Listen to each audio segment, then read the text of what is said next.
की, पवन सुत हनुमान की, उमापति महादेव की, बोलो जी भाई सब संतन की, सनातन हिंदू धर्म की, गौ माता की, भारत माता की, जय श्री राम, जय श्री राम। छत्रपति शिवाजी महाराज की, छत्रपति संभाजी महाराज की, आज के आनंद की।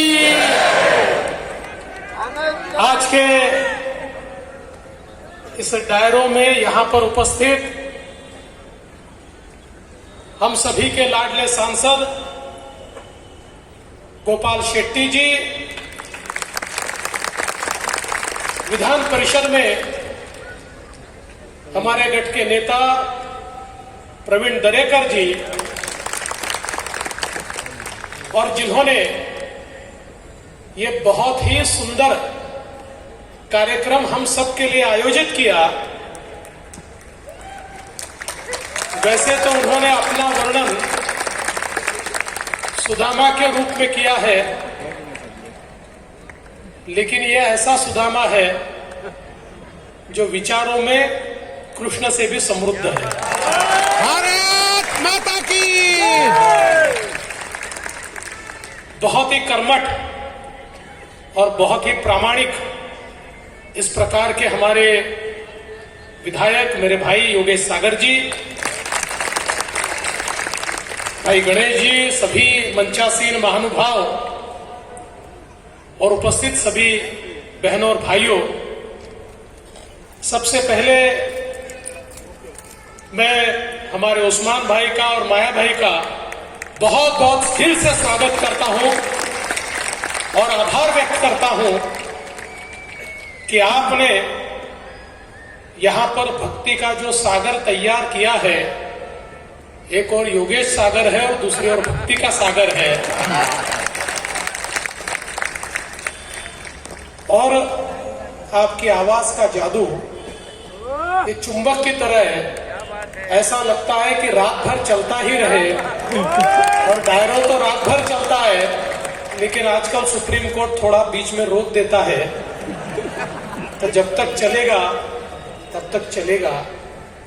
लेकिन इनकी आवाज, इनके शब्द, उसकी गूंज हमारे कानों में और हमारे मन में सदैव रहेगी। इसलिए उनका मैं बहुत बहुत स्वागत और अभिनंदन करता हूं। और आज ये कार्यक्रम हम सभी के लाडले नेता श्रद्धेय अटल बिहारी वाजपेयी जी के जन्म जयंती के पूर्व संध्या पर आयोजित हुआ है। वाजपेयी जी न केवल राजनेता थे, बल्कि एक ऐसे कवि थे, एक ऐसे दृष्टा थे जो दुनिया को देख पाते थे, दूर की देख पाते थे, भविष्य को देख पाते थे।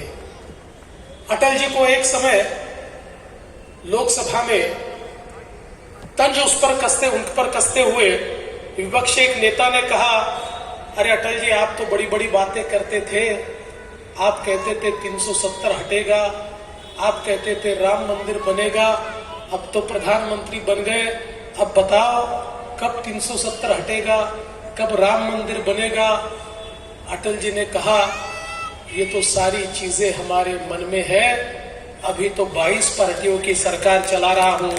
जिस दिन भारतीय जनता पार्टी की सरकार आएगी, उस दिन राम मंदिर भी बनेगा और 370 भी हटेगा।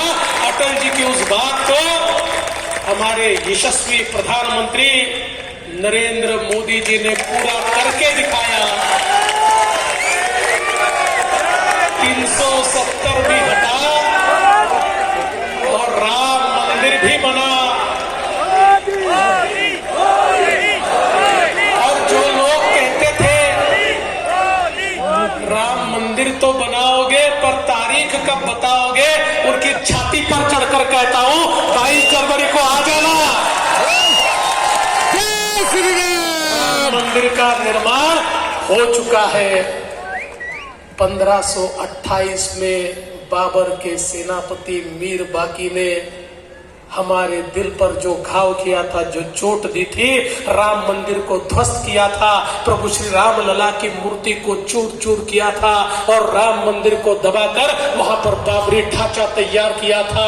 एक ऐसी टीस, एक ऐसा नासूर हमारे दिल पर उस समय से लहरा रहा था और कितनी लड़ाइयां लड़ी, हजारों लोगों ने बलिदान दिया और आज वही राम मंदिर उसी जगह पर विराजमान हमारे राम लला हो रहे हैं। ये हमारे लिए बहुत ही हर्ष की बात है। 500 वर्ष के संघर्ष के बाद राम लला उनकी अपनी जगह पर आ रहे हैं। ये केवल राम मंदिर का निर्माण नहीं है, एक नए युग का आगाज है, एक नए युग की शुरुआत है। एक ऐसा युग जो फिर सनातन के विचारों को दुनिया में प्रतिपादित करेगा, एक ऐसा युग जो राम राज को वापिस लाएगा, एक ऐसा राम राज जिसमें अंतिम व्यक्ति और राजा में कोई भेद नहीं था।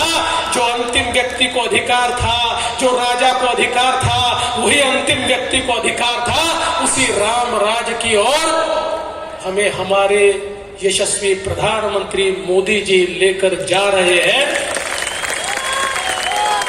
और ये नया भारत है जो चांद पर चंद्रयान उतारता है और प्रभु श्री राम को भी प्रस्थापित करता है। ऐसा नया भारत हमारे मोदी जी ने तैयार किया है। इसलिए दोस्तों, मैं ऐसा मानता हूं कि आज का कार्यक्रम बहुत ही सुंदर बेला पर हो रहा है। ये हमारा लोकगीत, हमारा लोक संगीत, इसमें इतनी ताकत है। जब प्रभु श्री राम जी लड़ते थे तो उस समय भी उनकी सेना लोकगीत गाया करती थी और छत्रपति शिवाजी महाराज भी जब मुगलों के खिलाफ लड़ते थे तो उनकी सेना के भी धमनियों में, उनके भी रक्त में जो तेजी आती थी वो लोकगीतों के कारण, लोक संगीत के कारण आती थी। वही लोकगीत, वही लोक संगीत हमारे बीच हमारे ये सारे लोक कलाकार लेकर आए हैं और मेरा विश्वास है कि उन्हीं की प्रेरणा से, उन्हीं के गीतों से हम में भी उसी ऊर्जा का प्रवाह हमारी धमनियों में बहेगा और हम सारे लोग देश के प्रति, राम जी के प्रति, सनातन के प्रति, अपने कर्तव्यों के प्रति फिर एक बार प्रतिबद्धता के साथ आगे बढ़ेंगे। यही विश्वास व्यक्त करता हूं। और योगेश जी, आपने 2018 में भी बुलाया था और 2018 में इसी प्रकार